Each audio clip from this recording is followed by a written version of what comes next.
vengeance!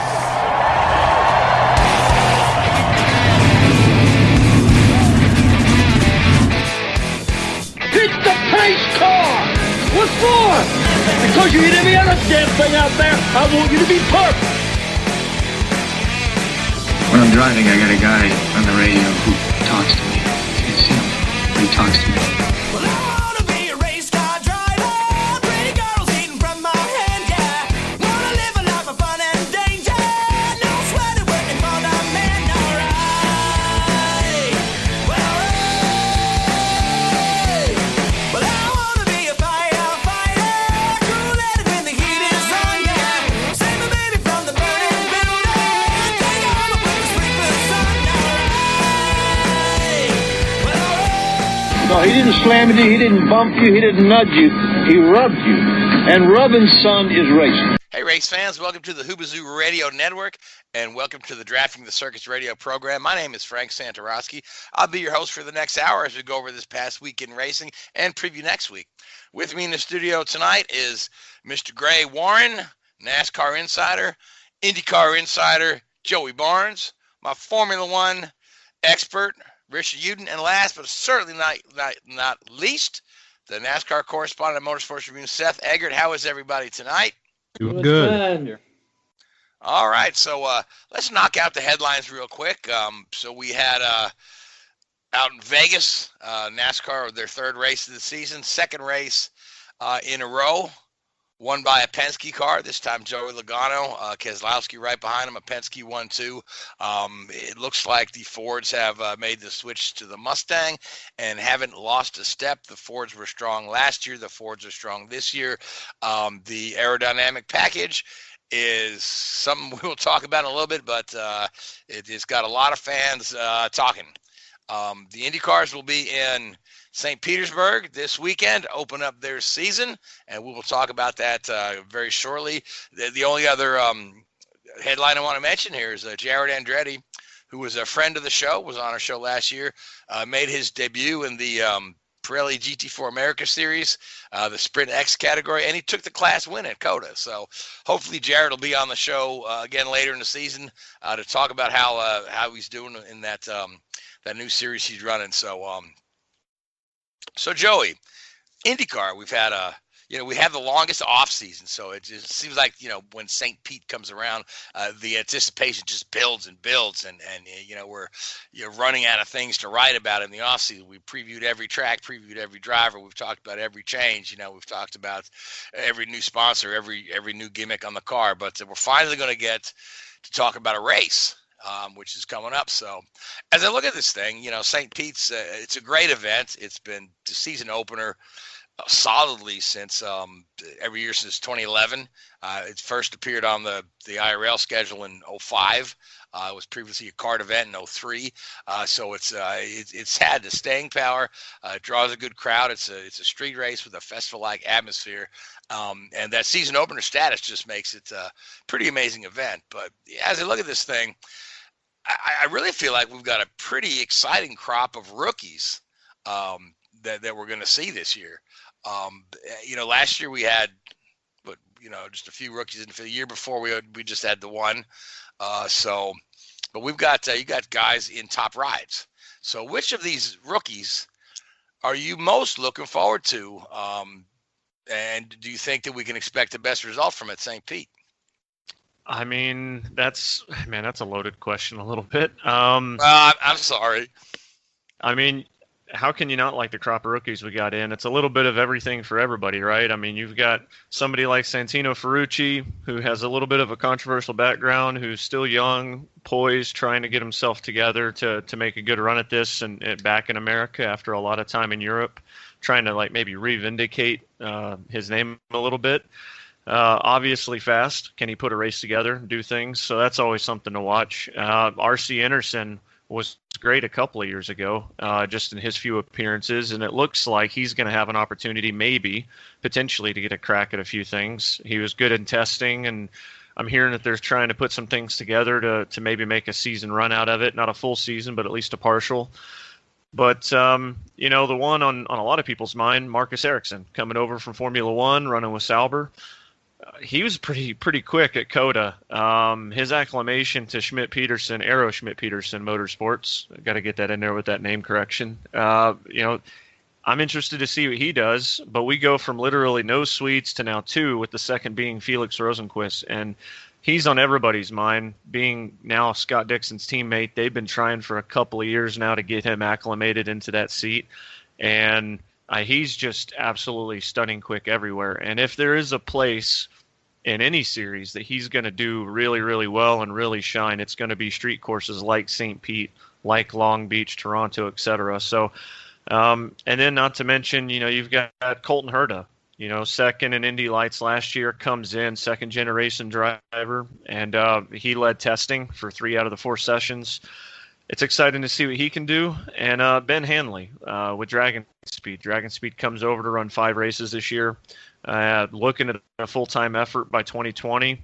He's got a little age on him compared to a lot of the rookies. Everybody's looking for that young, hot shoe that's in the 20 range. He comes in at 34, but really good experience. Renault Formula young driver program applicant there, and also did some stuff in 3.5. He was runner-up. I think it was 2007, if I remember right. So, there's a lot to like as far as the rookie class goes. I don't know if any of them are going to go out there and win in St. Pete. If there is, I'll probably say Rosenquist, but I think that he gets his first one at Long Beach, honestly. So, but a lot to like with this year. A lot to like of this year, and if you look at the entry list for St. Pete, we'll have 24 cars starting. We've been used to having 20, 21 cars at every race, other than Indy. And we've been used to them having to drum up some people out of the woodwork to make sure we get to that 33 at Indy. But this year we've got 24 at this race. We'll have at least 21 cars at every race. But the number of part-time entries with various spots around the schedule there, we're going to see bigger fields, and we may see as many as 37, maybe 38 cars attempting, to get those 33 spots at Indy. So that'll be interesting when that time comes around. So, but there's a lot of stability in some of the teams here that are going in with very little changes. We're on the second year with the Universal Air Kit. We've got a lot of teams coming back with the exact same lineups, right? We've got, Andretti Autosport, same lineup of drivers. Penske, same lineup of drivers. AJ Foyt, same lineup of drivers there. So you got a lot of consistency where we can look at last year and see who was doing well last year and who can build on last year and who really needs to improve from last year. And I think one of the guys that really last year was kind of coming back into his game after a bit of a slump was Ryan Hunter-Reay. And again, St. Pete is the type of course that that suits his driving style quite well. So I think Ryan's in for a really good year this year. Of course, all the eyes are on Rossi, all the eyes are on Dixon, a lot of eyes are on Will Power. But I think flying under the radar, I think we may. Ryan Hunter-Reay might be one to watch. Any other dark horses out there that you think of, Joey? I mean, there's a lot in this field because, any given week, any driver can lay it down. But, I think it's interesting that you kind of went to the Andretti Autosport camp there because they had such an edge, especially at Road and Streets last year. And I feel like, as we all know, and I'm sure definitely Gray and Richard could speak to this, is just when you hit on something, you pretty much only hit on something for a part of the year. If you're lucky, you hit on it for the whole year, and it's not too long after that everybody's able to close the gap to you because they know what you're working on, they know what you're doing. I think the field's going to close up a little bit on Andretti Autosport at the Road and Street. So where Rossi and where Hunter-Reay shined a lot last year, I think they might still come out with the same results, but I think they're going to have more of a fight for it this year than they would last year. I'm personally, when I'm looking at this, there is some concern at a few camps. There's no questioning the talent level of some of these guys, but I'm genuinely kind of concerned with what's going on there with Bourdais and Vassar Sullivan. There's another rotation with a teammate there. Last year is Pietro and Santino.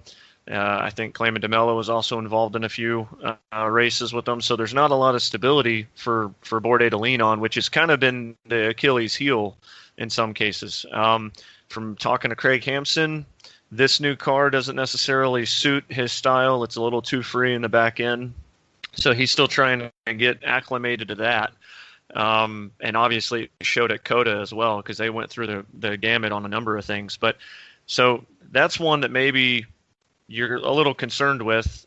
They won St. Pete last year, but as Hampson was telling me, we didn't win it because we were the fastest car like the year before. We kind of lucked into it because of the collision with Rossi and Wickens and sliding past. So I'm interested to see what they have in store for this year. Beyond that, I think Hinch could be the dark horse, if I'm being honest. When you see how Wickens ran a lot last year, when you see that Wickens didn't have to unlearn anything with the old car, he came in and could immediately get acclimated to the Universal Aero kit, where Hinch and a lot of these veterans had to unlearn the manufacturer kit. So, obviously Schmidt-Peterson's had some change. They're quick no matter what. Those cars have proven to be fast with Ericsson, with Wickens, and I think Hinch is going to really reap the benefits of those things.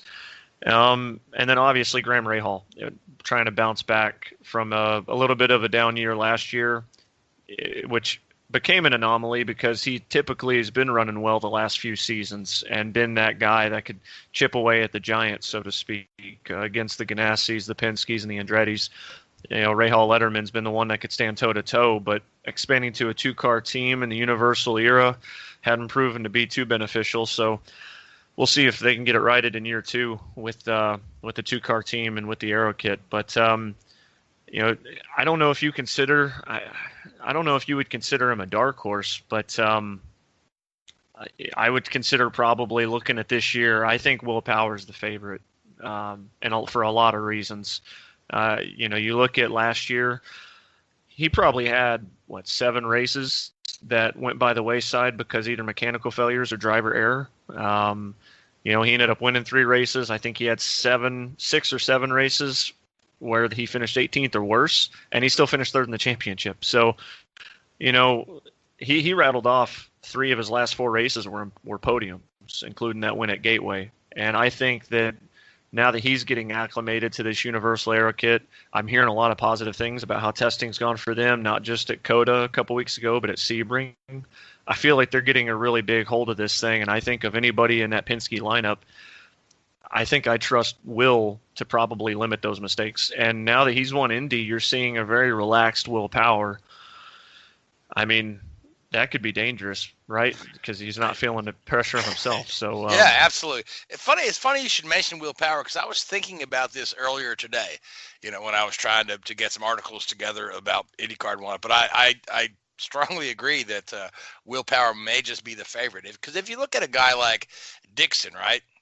His first championship was 2003, right? His next one was 5 years later, right? Then it took him another 5 years to win a third, right? Then the 4th and 5th came really quick, right? Now Power he's kind of reaching that stage where he's got the maturity on him that Dixon does now. He's approaching that. So I don't know. He had a couple of missed opportunities in championships there, but I think he's coming into whereas Dixon's won these last 3, and the first couple took a while.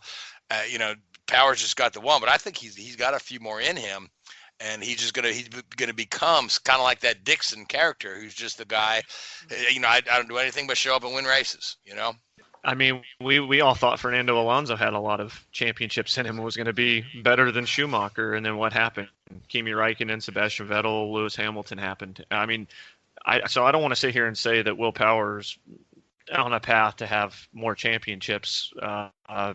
It's tough to say. I think he's the favorite, but we look at Dixon and look at the history. I mean, yeah, you mentioned the 5-year gaps on certain things, but right after he won that 08 championship, he only lost the title by 11 points the following year to Dario, and that was the start of Dario having a three-peat on his comeback from NASCAR.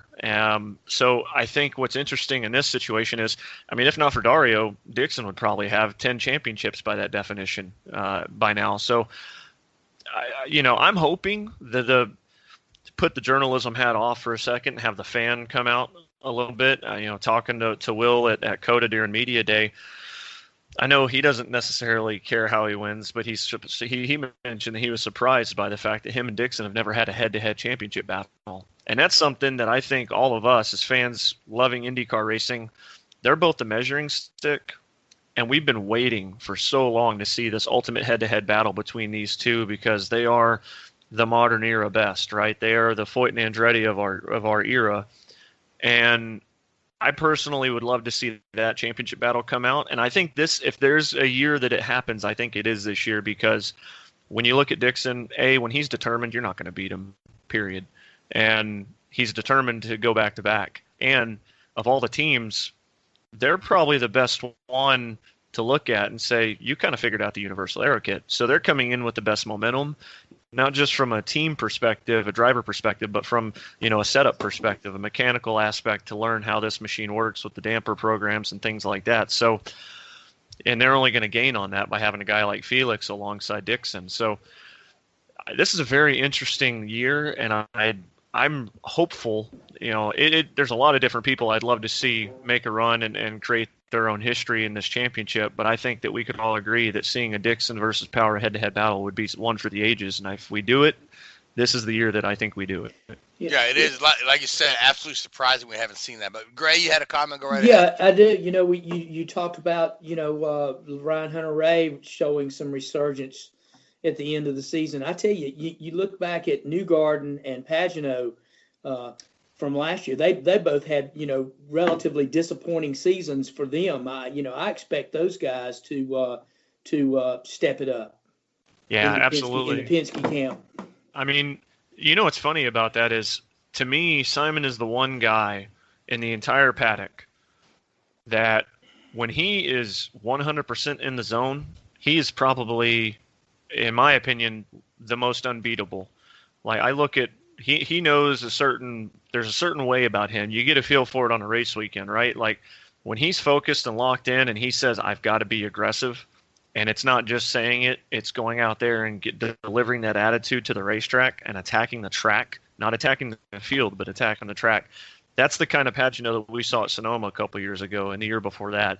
He is on an entirely other level when he is in that zone. I think it's just a matter of not being, I don't want to say complacent, but when he's in that zone, the feedback that he delivers is better. The team seems to be in the zone. The whole thing seems to come together, and I think it feeds off of him being aggressive. And I think out of any driver in the paddock, if there's somebody that's going to have that rebound year, I mean, if he's in that zone for 17 rounds, this could be a championship run all over again for some time. Well, you look at him 2 years ago, he seemed invincible. Exactly. And then the year before, prior to last year, Newgarden was the same way. So it's I don't know what do you attribute their fall off to the last couple of years? I mean, part of it's the Universal Aero Kit, right? Yeah. And the other end of that is you lose Elio, who has been a mainstay in this series forever. You don't have a guy like him that you can kind of lean on for feedback. Right. And I think some of that also disbands a little bit on the engineering side because you're not having Elio's engineer to kind of maybe pull things through and things like that on the regular basis. So not just from a driver perspective, I think also maybe from honestly, it sounds maybe stupid to a lot of people, but I think from a camaraderie sense, right? Yeah. Somebody that can ease and relax the drivers, because it felt like at times Penske was super uptight. The whole group was super tight, and there wasn't somebody there to kind of alleviate that pressure and just come in with a silly joke or a silly pun and do what Elio does, which is make light of a situation and relax everybody. And then everybody goes out there and kicks ass. I don't necessarily, I don't necessarily. I know what you're saying. He'd be a good locker room guy in a stick and ball sport, Perfect. Kind of yeah. But the interesting thing there is, Newgarden used to be that guy, before he became a Penske driver. He'd be the guy that put on a crazy costume and go out and go talk to the fans. Say, you ever hear of this Newgarden guy? But it seems like his demeanor has changed a little bit. I mean, he's still very likable and still very, very outgoing and very gregarious. But it seems like since he's joined Penske, he's become a lot more serious. Obviously it's paid off with the championship, but I wonder if he just needs to find the balance in there too, and then he can be that guy, that Elio was. I mean, sometimes you just have to learn. Just a thought, yeah. I mean, sometimes you just learn how to be a Penske driver first, right? Like, because Right. let's be honest here. When we're all, growing up, we have a high school job. We don't really take it seriously, right? But then you get into college, and then after college, you get a serious job, and the attention to details there. And I think where Joseph's always taken pride in any of his work that he's done, there's a significant difference on how Penske runs things versus everybody else. And I think the level of focus you have to maintain for every facet, because there is that just finite level of detail. And it's not much compared to Ed Carpenter Racing, because Ed is extremely a stickler on every little facet. But I think the attention to detail, for whatever reason, maybe it's just in a different way. Maybe the terminology is different. Maybe the way that they do things is a different order. But for whatever reason, yeah, like you said, there's a little bit of a difference with Joseph, and I think it's because he's not as raw as he was. He's in this. He knows the opportunity he has in front of him, and he's just about as polished as you can be. Which, some fans like a little bit of rawness, and some people prefer the polish. Some people like Jimmy Johnson, some people like Dale Jr. It really just depends on what you prefer there. And at the end of the day, championships are usually won by guys who are more polished and are attention to detail oriented. And I think that's why you see that kind of attitude portrayed out of Joseph over the last couple of years.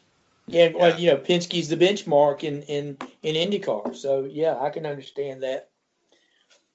Well, before we move on to talk about, some of the other racing series, NASCAR and Formula One, the one guy who's been getting a lot of talk about championship favorite that we haven't really talked about in depth is young Alexander Rossi. Mm-hmm. Yep. So he's a lot of people are pegging him to be a favorite based on, he that championship would have been so much tighter were not for a couple of mistakes on his part there. So do you feel, Joey, that Rossi can continue, off the breakout season he had last year?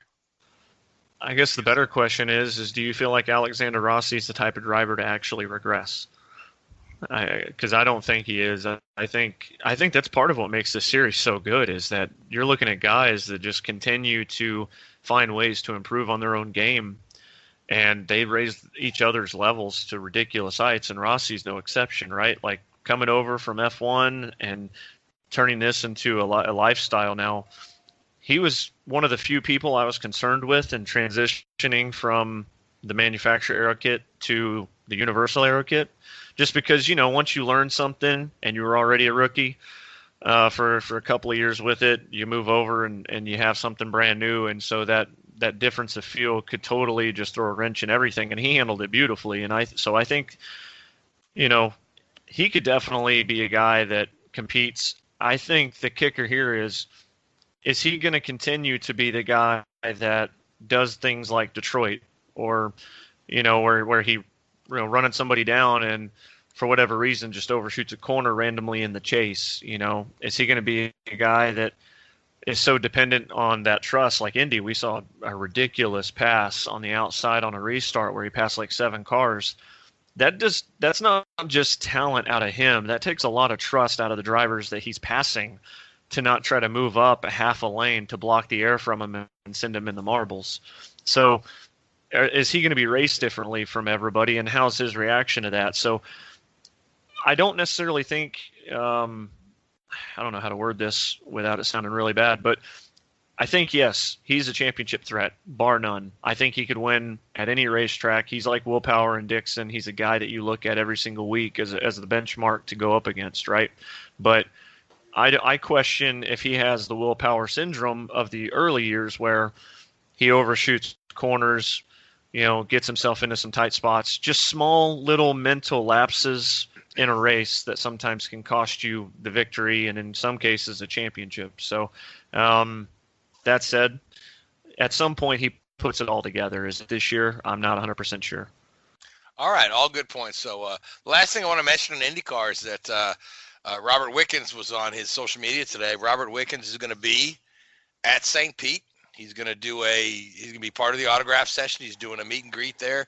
And then I believe him and his fiancée are going to be on Good Morning America this week as well, to talk about the accident publicly on television for the first time. So, but he's making great progress too in his recovery. I mean, yes, Yep. He's walking with the exoskeleton, and I mean, I tell you what, it's remarkable, from where he was, you know, what, 6 months ago, 4 months ago, really. Right. Yeah.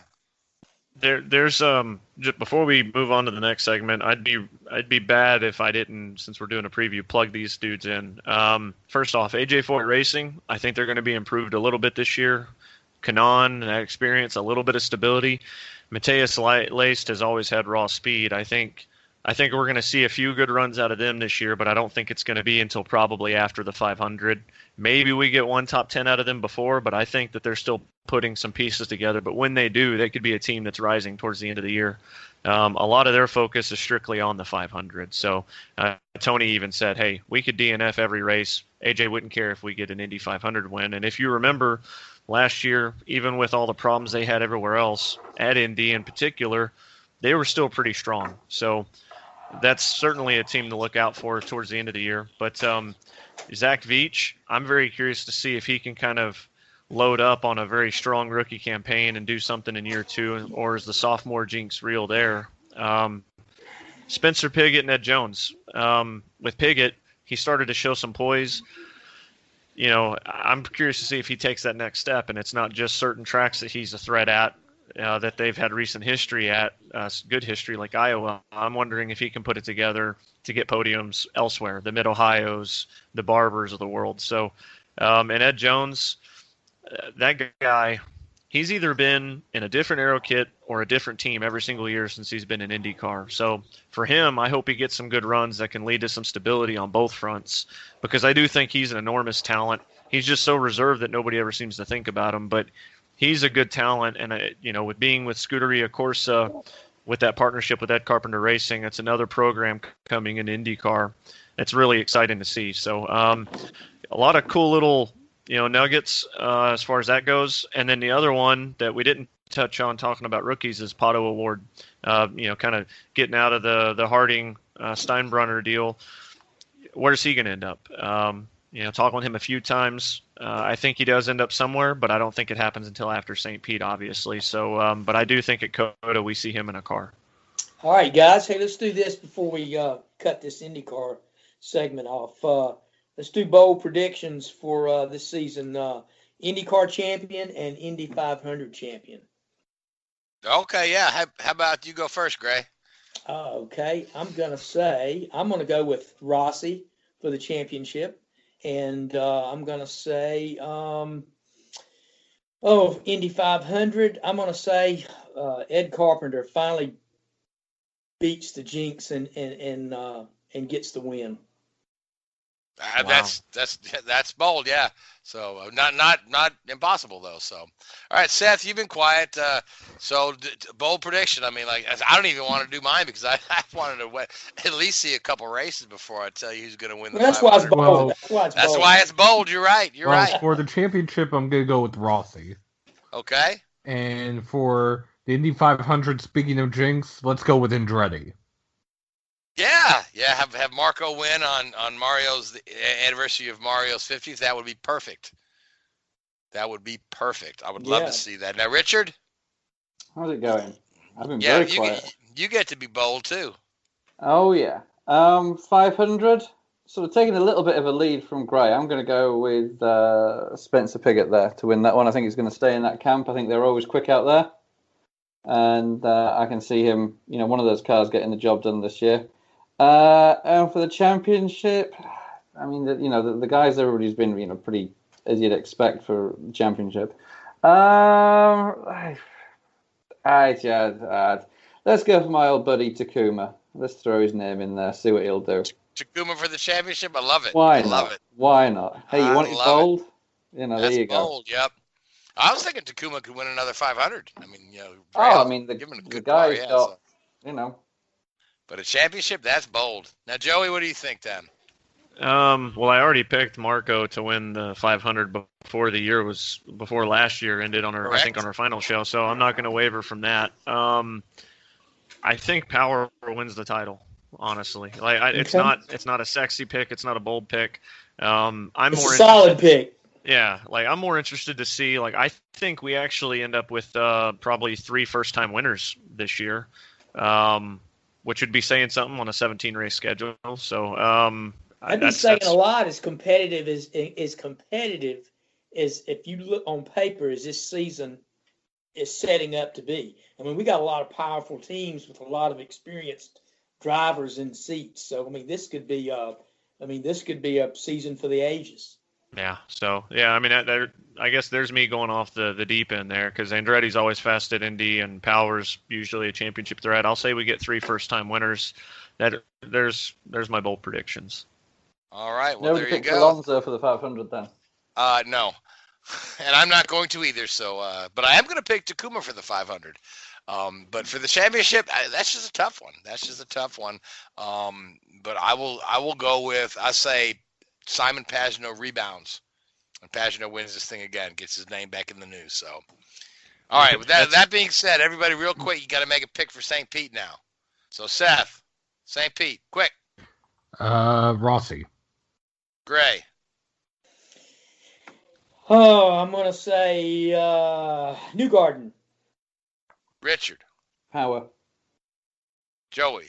Power. All right. Now I'm gonna say Hinchcliffe, and we'll move on to our NASCAR segment. So, Gray. We already mentioned that the Ford cars were strong. Joey Logano took the win, but word on the street that the new Aero kit is not really producing great racing. Your thoughts, agree, disagree, and then you and Seth could bounce this around. I'm gonna have to disagree because I thought it was a very entertaining race on a 1.5-mile track. The race set some records for total passes, total green flag passes, and the race had 19 official lead changes among 9 drivers at the stripe, but it had a record 47 green flag passes for the lead all around the track. So that tells me that was a pretty competitive race. Also, you didn't see the lead car check out on the field and get any more probably than a 3-second lead, on second place. I thought it was a very competitive race. I don't know, all these naysayers. Obviously, people wanted to see a little bit more. I think one thing that kind of threw them for a loop was the qualifying was a little bit kind of chaotic and crazy. But these guys learned something in a few minutes. It doesn't take long for it to spread through the garage, and they learned how the draft was better with this new package, and they could sort of cheat on the cars that they were trailing and pick up some speed. And that led to that kind of crazy qualifying session we saw. But once all the cars got on the track, the cream rose to the top. But I thought, all in all, it was a pretty good race, a step in the right direction. Obviously, they may have a few little things to work out. These teams, this is new to the teams. They haven't run. This is the 3rd race in a row they have run a different package. They ran the Speedway package at Daytona. They go to Atlanta. They run the smaller inserts in the under the carburetor, and they don't run the aeroducts. They go to Las Vegas. They run the similar package to Atlanta, except you add the aeroducts. So really you're not comparing similar cars in the first 3 races. So it's going to take these teams a little bit to work it out. And I heard it said, when we go back to Vegas in September, we'll see a different race than we saw this past weekend. But all in all, I was pleased because you didn't see a runaway. You saw cars that could actually race one another. They could make up time on the cars in front of them. That kind of, among the top 10 cars, it was sort of an accordion kind of effect, which is good because they could catch up, they could fall back. I thought to me, the racing overall was good in a step in the right direction, and a slight bump in the TV ratings too, which is encouraging. I think a lot of that was curiosity. People wanted to see what this new package would do. So yeah, I think I give it good marks for this weekend. I really do. All right, so Seth, I actually thought the race wasn't horrible either, and Gray thought it was pretty good. So Seth, what is everybody bitching about? I want to say what everyone is bitching about is the fact that everyone, and I shouldn't say everyone, but a good number of people thought that this was going to create pack racing, that this was going to be more Daytona or Talladega-esque, because the drivers were saying that. Some people in the media were saying that. Some people were saying that it was going to be a wreck fest. So I want to say one of the things that fans especially are complaining about is that they didn't get what they were told they were going to get, or they weren't getting what they expected to get. And a part of that is on some of us, maybe not in this show, but elsewhere. Part of that is on the drivers, because some either had their own agenda that didn't like this package and were trying to dissuade fans from liking it, or just people who just flat out didn't know that were making predictions that they should know. And that's a good point, Seth, because I think the drivers, haven't been receiving this package well. And we've talked about this in the past. The drivers tend to want to make things as human nature. You want to make it as easy as you can. Your job as easy as possible. I understand that part, but basically, you're racing for the fans. So the fans, to me, should have the biggest input into to what they want to see and the kind of show they want to see. And it's up to the drivers to go out and okay, this is the package we've got. We've got to adapt to it. We've got to learn to race, because they're the ones that are being rewarded for what they do out on the track. You're right. I think some of them do go in with a little bit of an agenda, but I think by and large, as this season progresses, they're going to end up just kind of relenting and getting with it and going out and racing. That's what they do. We're going to Phoenix, the fourth race of the season this weekend, and the cars will race a somewhat different package. They'll run the larger tapered insert in the intake this weekend, so there'll be a little bit more throttle response for these cars. They'll still have the big 8-inch tall, 61-inch wide spoiler and the radiator pan and the bigger split. They won't have the aero ducts though. No, they will not have the air ducts, right? And I think I saw somewhere this particular package that we're going to run at Phoenix will be in about 13 or 14 races this weekend, and that's the tracks under 1.33 miles that this package will run on. And then the rest of the tracks will be what we saw at Vegas, except for the Daytona, Talladega, and Pocono, I believe. And Auto Club. And Auto Club is going to run the same as Atlanta, correct? Yeah, I believe so. Yeah, okay. Right. I didn't see that. Richard wants to jump in with a comment about Phoenix before we get too far off that subject, though. So, Richard. Yeah, I don't know if any of you guys saw, but Goodyear sort of did their their pre-race press article, and they were warning the teams on tire pressures for this weekend with the increased downforce and increased cornering speeds. They're saying the tires may not last a fuel run. And I think when they weren't just talking about excessive wear, I think we were probably talking about the sidewalls failing. So it could be a little bit of an embarrassing situation this weekend. You could be doing 20-lap runs on these tires before they start falling apart. Well, oh gosh, I was not another brickyard from years back. That's what I was going to say. Oh, and also, to be fair, at Phoenix, for some reason, it seems at Phoenix and at Auto Club, it's more pronounced than anywhere else that the teams are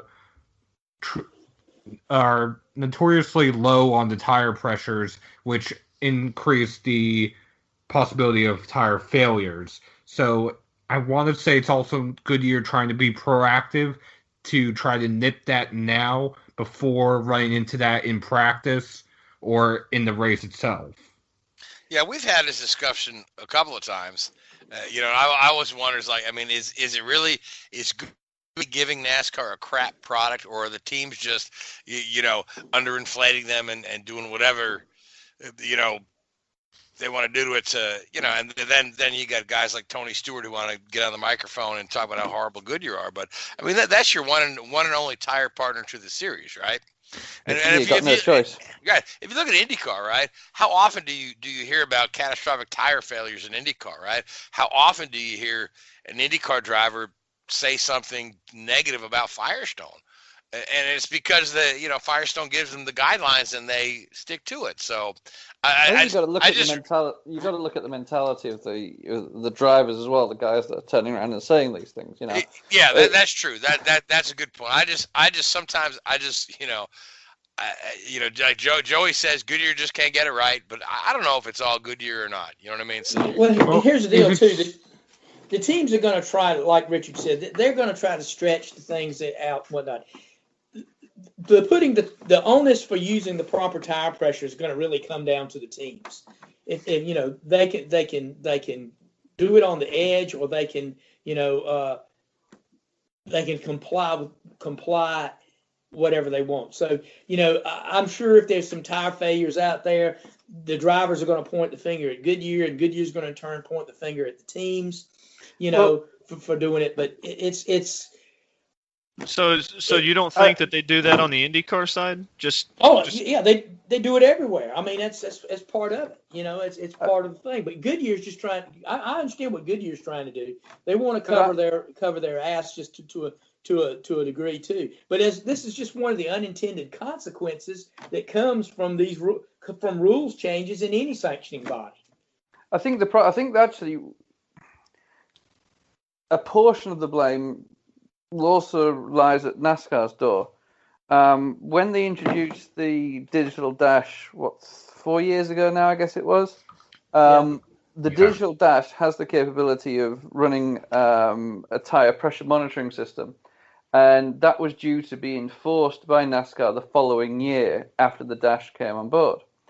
And then as the teams went through testing, they realized how expensive it was going to be to actually maintain the tire pressure system. So in terms of the biggest expense was replacing the batteries inside the sensor which goes inside the wheel rim. Now and it varies from week to week how many tires each team is allowed to run at the event, but that would have allowed NASCAR to police the pressures that the teams are running. So they could turn around and say, right, you cannot run below this pressure. And they would collect all the data, as they do, with all the cars they have the option to get the data from any car and look at the pressures that they were running at any given time. They would have been able to look at the pressures at any given time during the race. And that was also a way of policing the way teams bleed the tires. Now, the rumors are that was going on a little bit again last year. So they've sort of shot themselves in the foot a little bit there by mandating a system that was so expensive. And there are far, far, far cheaper systems out there that are commercially available. But they had this tie-in with McLaren, and they backed themselves into a corner there. They really could have done a far better job with it, I think. I mean, I think some of the onus falls. I think a lot of the onus, personally, from my perspective, falls on Goodyear because, at the end of the day, when you have tire testing, like we all knew the Camaro was coming out, for example, and we're throwing out we're doing tire tests like they're running here at Texas Motor Speedway all day. Ironically, I believe Chase Elliott blew one of the tires and hit the wall, and it cut short part of the day. At the end of the day, how can a manufacturer such as Goodyear not figure out a way to come up with one tire compound? And you're looking at companies like Pirelli, like Firestone, that are coming up with like 6 different ones that can be run on a specific race weekend at times. You're giving the fans this tire that doesn't really help produce a show. I think that you just have to. I don't know how you don't get it right. Right? You got the engineers in place, you got everything situated. But I look at it. You have time with the new cars during tire testing and things like that. At the end of the day, I think you've got to come up with something that's universal to the point of, hey, We need to provide a tire that can do two things: last to the point that it doesn't self-destruct, and the other end of that is, let's let it be in the driver's hands. You know what? If you want to run hard as hell at the beginning of a run, that tire's going to fall off after 5 laps. But if you want to sit there and milk it and try to go for the long run, you can have something that doesn't have a severe fall off because it's up to the driver to take care of it. You don't have a brick from the start. Because these cars, and at the end of the day, also, these cars are sealed to the ground. So the fact that you can't produce a tire that there's a possibility that a tire doesn't exist for the length of a run is laughable, considering that you also have stage racing where runs are limited in the first place. I'm baffled by it. I don't quite get it. But you look at the point you made there with both Pirelli and Firestone. Again, they're in series where the governing body monitors the tyre pressures or has the ability to monitor the tyre pressures. So they can set a number and say you cannot run below this pressure, and they can set that in stone. Whereas in NASCAR, they don't have that ability to monitor. So the teams will try and push the boundaries. And unfortunately, then if a tyre fails, whose fault is it? It's Goodyear's. It's not the team's fault for, running, so many PSI under the prescribed limit. And, they really, I think, have made a big issue there and a big mistake in not giving the governing body the opportunity to police that. They'll police everything else in the series, but the tyres are, NASCAR's scared of data and putting sensors on cars. Well, sometimes you've got to realize that we're in 2019 now, and this is what you need to do. Yeah, it costs money, but this is this is a big boy sport, and you need to put your big boy pants on and pay for these things. It wasn't too long ago, and I remember this, before I retired from going to the races, when NASCAR one season regulated the right side air pressure, and they would have the inspector that was stationed in each pit. He would check after your tire specialist brought the next set of tires and put them up on the wall. The inspector had an air gauge in his pocket, and he would check the right side air pressure in the tires that you were getting ready to bolt on the car. And NASCAR did that. I forget what season it was. Seth, you might remember when they did that. But I want to say it was about 5 or 7 years ago, something like that. But maybe I was still in the pits then, so it had to be 2008 or 2007, somewhere along there. So about 10 to 11 years ago then. Yeah, and NASCAR did that for a season. But that requires 40 inspectors. Exactly, and that's when they used to have an inspector in each pit, or an inspector for every 2 pits that he could easily do that. But yeah, you couldn't do that now. But well, they could. They just have to employ more people, and that's exactly. But yeah, NASCAR has done that in the past, so that's not. That's certain precedent. What's funny to me though is we come across a situation where, once every couple of years we're hearing Goodyear's contract's up, and there's all this speculation and all those rumors. So who's gonna be maybe that bidder? Who would want to deal with this kind of headache? Well, I've been quiet for most of this tire conversation. We're actually 25 years removed from NASCAR's most recent tire war between Goodyear and Hoosier. There's a documentary of it on YouTube, but the point is, that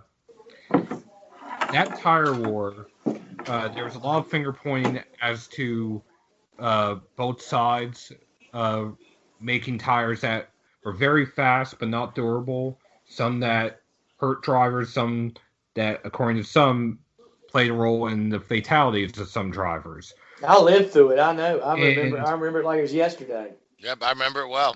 And just sitting here, granted, I was too young to remember that, but sitting here looking at that now and looking at the way the drivers are still today, I don't remember watching older races prior to that in which drivers were openly calling out Goodyear. I don't know if maybe that was a turning point that allowed drivers to call out the tire manufacturer or not, but you can't help but think about it. Yeah, but you're right. But here's this: it's a double-edged sword. The drivers want the fastest tire. And as long as it's faster and they can be faster and they can set on the pole, they're fine until something happens. And then when something happens, that's the other end of it. So they want the fastest tire. Sometimes, that's the thing that's what led to that tire. Ward Burton set a qualifying record at Charlotte that stood for what 15 or more years until they repaved the track or something when he qualified on Hoosier tires there. So, I mean, it was a long-standing record, speed record at Charlotte.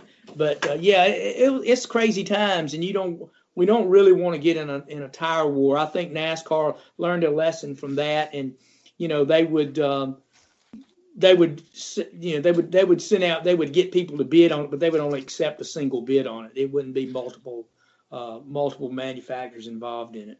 Yeah, I agree. I'm not a fan of multiple manufacturers in the series this day and age. So, but anyway, we need to move on. Take another topic now. Seth, let's talk about the really quickly trucks and Xfinity. Well, in trucks, once again, it was the Kyle Busch show. There isn't much else to that. Kyle Busch led 110 laps, won the race. He really didn't have much competition, if at all, in the truck series. Otherwise, it was an uneventful truck race. For the Xfinity series, however, Kyle Busch had to start from the back and quickly got to the lead. Had to go to the back after a loose wheel. Was at least one lap down, in danger of going 2 laps down when there was a caution in the second stage, allowing him to get the free pass. He worked his way back up to the lead, ended up staying there and won. But it wasn't without competition from his teammate Christopher Bell and RCR's Tyler Reddick. Unfortunately, on the first overtime attempt, the two of them made contact, setting off a multi-car accident. Their cars were destroyed. Zane Smith, his car was destroyed. Same with Austin Cindric. And Kyle Busch walked away with it from that point. All right. Now, speaking of trucks, our friend Natalie Decker is going to do her second test with the W series, right? Yeah, it's not Formula W, was the original. It's just W series. W series, yeah. Now this series has generated a lot of controversy. There are folks who think it's a great idea, and there are other folks, notably, my good friend Pippa Mann is one of the larger detractors of this, saying that they do not need to segregate female racers into their own series. That they should, allow them to race against the boys. So, but Natalie seems to be 100% behind this. So I know you had a chance to speak with her. So yeah, it's just. I mean, what are your thoughts on? It's just real quick, because we need to spend a little time for Formula One. It's an interesting idea. I'm trying to be open-minded to it. When I first heard about it, I wasn't keen on it. After talking to Natalie and just listening to her, especially about the fact that, this wasn't in any of the press releases, it's a free ride for all the women involved, from the 54 applicants to now the 28 that are going to be testing to the 18 that are going to be competing. It's a free ride. They don't have to pay for it. And the champion of the series gets $500,000. And in total, the entire series, it's a $1.5 million purse that's going to be spread out between the 18 drivers. So it's an interesting idea. I don't know how long it's going to be around, because I would think that once they start getting some of these women into other series, that this idea might not be needed at some point in the future. So who's bankrolling all of this? That's actually a good question. Yeah. We don't know, huh? Honestly, I wasn't able to find out. Natalie had mentioned that the CEO was there in Austria during the selection process, but looking at the W Series website, it doesn't actually list who the CEO is. Yeah. Interesting. So, hey, let me inject one point in here too, in a somewhat related thing. You're talking about the females. I saw where the all female entry, cat sponsored entry that raced in the 24 hours of Daytona, the Rolex 24. Their entry was denied for the 24 hours of Le Mans. Did anybody see that this week as well? I did not see that. What was the reasoning for denying their entry? I didn't see the reasoning. I just saw where and really didn't see much of a reaction on it, other than that, the team principals expressed their disappointment, but it was, that entry was just denied for some reason or another. I don't know why. We'll have to look into that and revisit that next week. Yeah. So. And one more real quick thing while we're on the topic of female racers. Haley Deegan won the season opener for the K&N West at the Las Vegas dirt track, another bump and run victory on the last lap.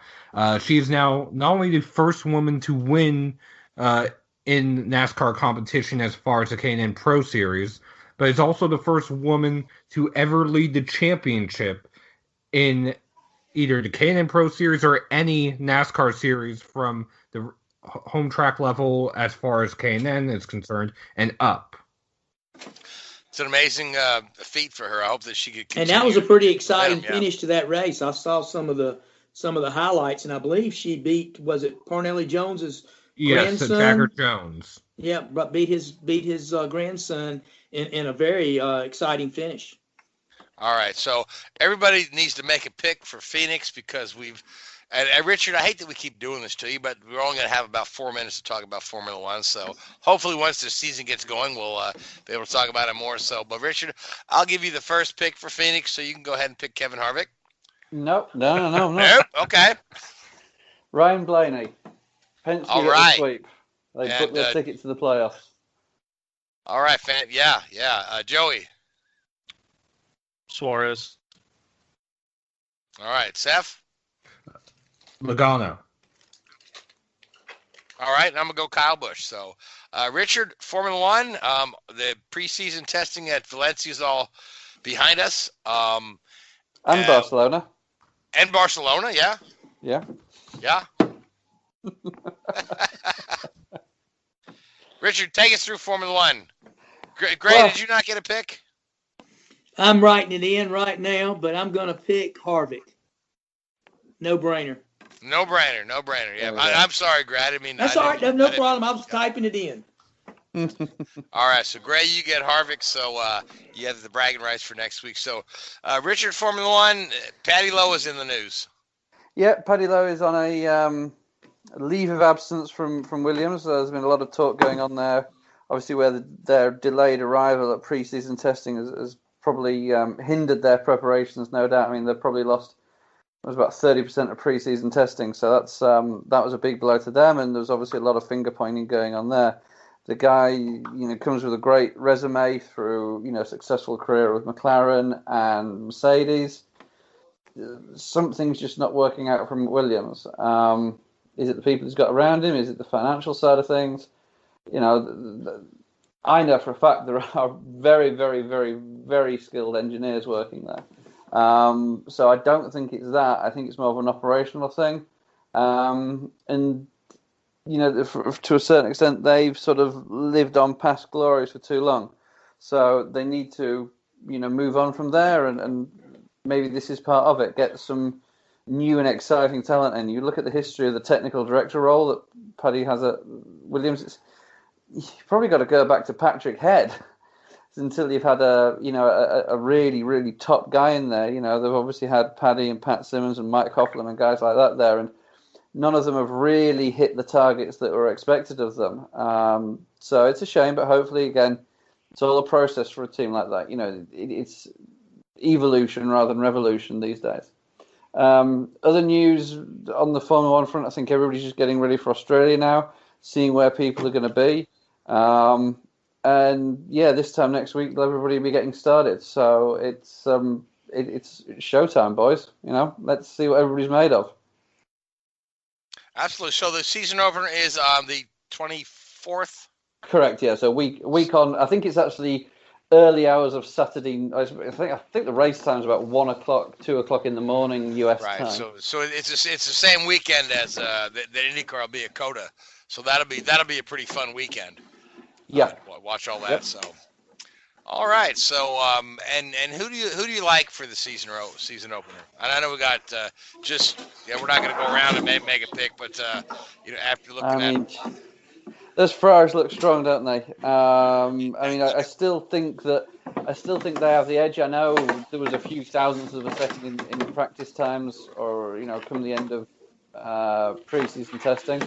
But the track changes, temperatures changes, tires change. There's so much going on there. You have to you take that with what it's worth.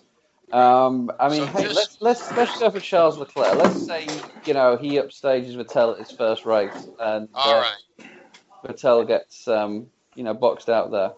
And Okay. Australia is March 17th. I'm getting my date. March 17th. Yeah, I'm just seeing that in the notes there. We were a week Week off. Week on Sunday. All right, so sweet. So we'll have IndyCar opener this weekend and next weekend Formula One opener. So we are out of time. So I want to thank each and every one of you, Seth, Gray, Joey, Richard. I want to thank all you folks that listen. I want to thank the Hoobazoo Radio Network and iHeartRadio. And guys, we'll talk to you in a week. Good night. WHOOBAZOO, that's Hoobazoo.com. Enter website.